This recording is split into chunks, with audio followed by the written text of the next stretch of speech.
Meguru Bachira is one of Blue Locks' most promising talents, but how would a real-life scout actually view him in a realistic setting? What would they say makes him a great player, or would they even consider him one at all? Because depending on the role you put him in, Bachira is either world-class or borderline useless. And that's exactly what we're covering in this video, from his insane dribbling all the way to his ego, which has actually been under some fire from the community lately. Welcome to the Blue Locks Scout Report, the series where we break down Blue Locks' top players and analyze them the way real scouts would, so we can uncover what truly makes them great, so that in a future video, we can take everything we learned and build the ultimate U20 Japan team around that player. But before we continue, be sure to subscribe so you can vote on who should be scouted in the next video, because as of right now, there should be a poll that you can vote on to decide that. And so without out the way, let's start this video on our favorite schizophrenic baller, Meguru Bachira.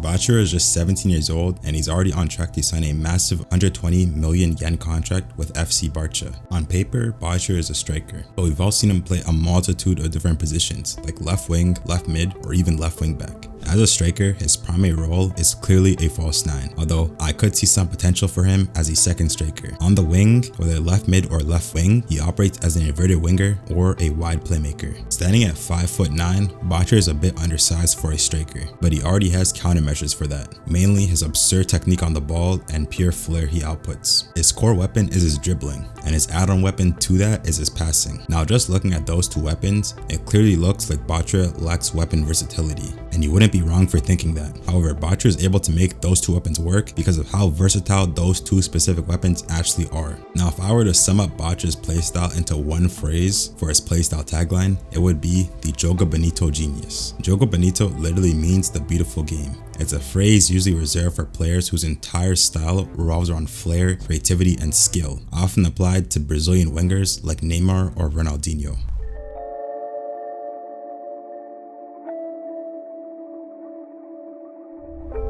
For a player ranked top 5, Bachira's goal threat can look pretty bad at first. Generally speaking, he's missing a lot of things that your normal strikers would rely on. Stuff like elite speed, lethal shooting, or even good physical strength. So if he doesn't have any of those typical traits, what does he actually have to achieve at least a usable goal threat? Well, the answer is pretty obvious. His entire goal threat is purely built around his dribbling. Instead of concerning himself with being able to shoot from far out or out-muscling defenders for headers, Bachira simply has the idea of why shoot from far out if I can just dribble past the defender for an easier shot closer to the net. That's why almost every striker trait he lacks gets covered for by his dribbling. But the problem here is dribbling can't cover everything. You can't dribble your way into scoring headers. And that's why Bachira's ideal role is as a false nine. It's the one striker role where strength, area ability, or even speed isn't needed, and it's covered by the wingers around him, which makes Bachira's lack of traditional goal threat way less of an issue and honestly more of a strength. Chance creation is where Bachira really starts to shine. Honestly, he's one of, if not the best when it comes to final third passing in all of Blue Lock. Just like his goal threat, a lot of his chance creation stems from his dribbling, because not only does his dribbling let him get past defenders, it also lets him hold onto the ball in the final third until the perfect passing option actually opens up. A great example of this is in the Japan versus Nigeria U20 match, where the final goal, Isagi's making a run to set up the final play of the game. During that time, Bachira holds onto the ball, dribbling past multiple Nigerian defenders, keeping cool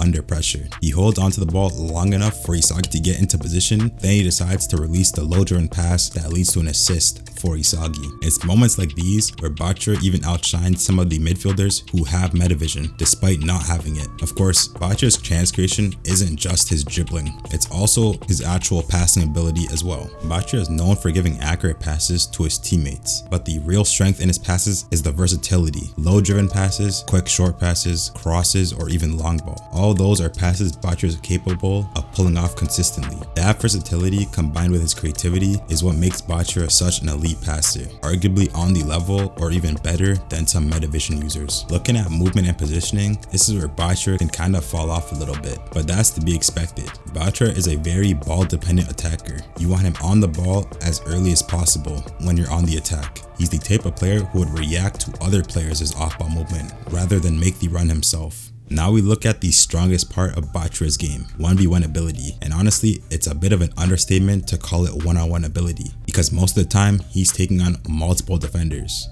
dribbling is his main weapon, and he's absurdly good at it. He has a deep bag of flashy but still effective skill moves, elite ball control, and total confidence when in possession of the ball. At first, Bachira's dribble style was based on spamming whatever skill move he felt like using in that current situation, which honestly wasn't a bad idea, but it's until the NEL arc where Bachira decides to change his dribbling style. Instead of it being fully sporadic based on what Bachira feels like doing, he adjusted his dribbling style to be more like Levinho's, which is a little bit more responsive to what your opponent does first. This adjustment took Bachira from being a great dribbler to an elite dribbler, capable of easily going past multiple high-level defenders with ease.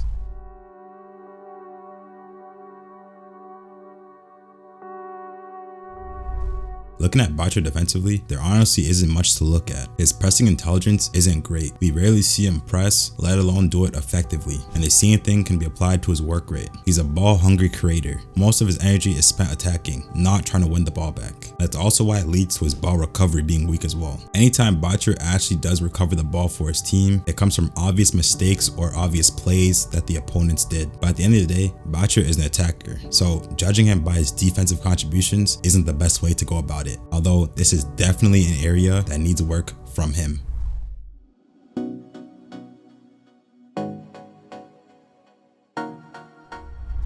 Back to a much stronger trait of Bachira, we got his decision making. Despite not having metavision, his decision making has been consistently pretty good. His choices during the game are usually optimal. I mean, in the Japan versus Nigeria match, he ended the game with 3 assists, clearly showing he knows when to be unselfish. But at the same time, he's also willing to make the selfish play when he can. A perfect mix of self-centered and team-orientated gameplay. Now, Bachira's adaptability is in a bit of a weird spot. Almost all of it comes from his dribbling. When he needs to adapt to something, he simply evolves his dribbling to overcome it, nothing else. And so when he's put in situations where dribbling isn't an option, he's basically forced to rely on his passing ability, or else he'll struggle. But honestly, this might be totally fine. In real football, elite dribbling and creative passing is usually more than enough to escape any tough situation, which is why Bachira is able to get away with this limitation. Now, Bachira's clutch factor is often overshadowed by other Blue Lock players with more of a clutch gene than him, but that doesn't mean that Bachira himself isn't clutch. We've seen many clutch moments from him in both the Manshine City vs Barca game and in the U20 Japan match. In the Manshine City game, Bachira is able to read what Nagi's play was and was able to intercept the ball, using that to start a counter, resulting in him scoring the final goal to win the game. In the U20 match, while Bachira did not score, in the later stages of the game, he was able to dribble past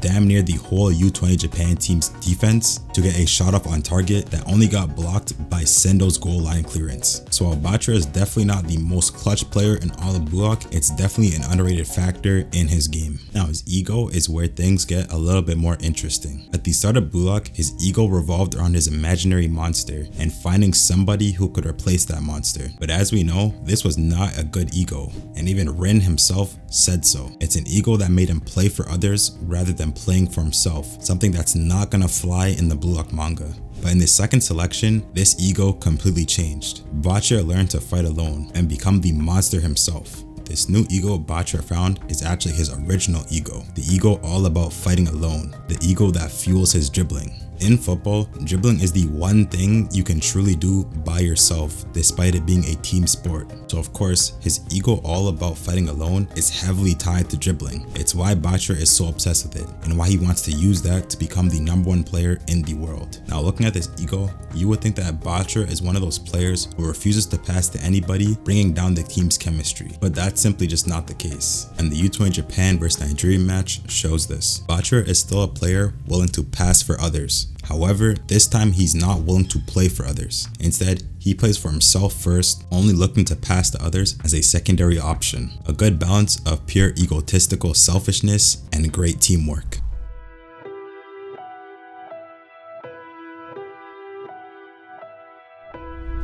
Now, looking at Bachira's tactical fit, there are 2 main systems he works with.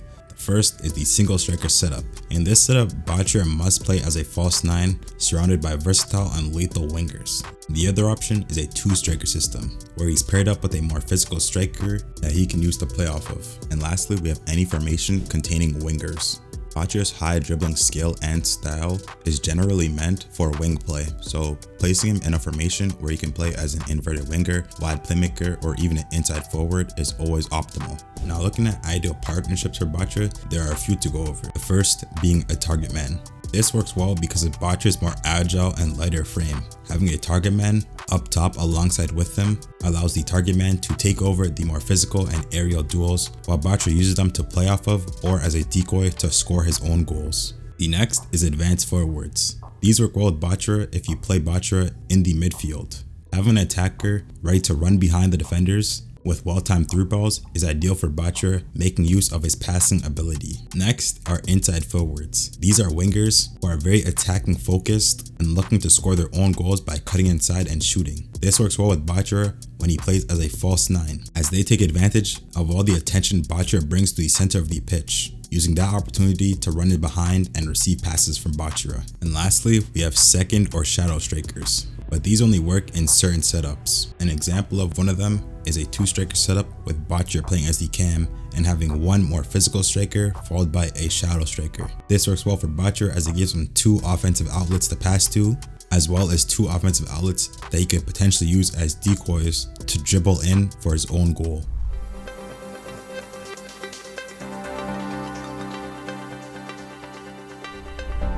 So what makes Bachira such an elite player? Honestly, the answer is kind of obvious. It's his dribbling. Everything about Bachira revolves around his dribbling. It's all he truly cares about. He's taken that single weapon and evolved it to the point where other weapons are honestly pretty unnecessary. All he wants to be is an insane dribbler, and because of that mentality, his dribbling has become versatile enough to carry him to the top of the U20 scene. His natural creativity only amplifies this to a further degree, turning him not into just some dribbling obsessed maniac, but also a unique and dangerous passer as well, along with a playstyle that's honestly pretty sought out in today's age of football. And that wraps up this video on Bachira. If you enjoyed the video, be sure to like and subscribe for more realistic Blue Lock content. And don't forget to head over to my post to vote for the next character I should cover in this series.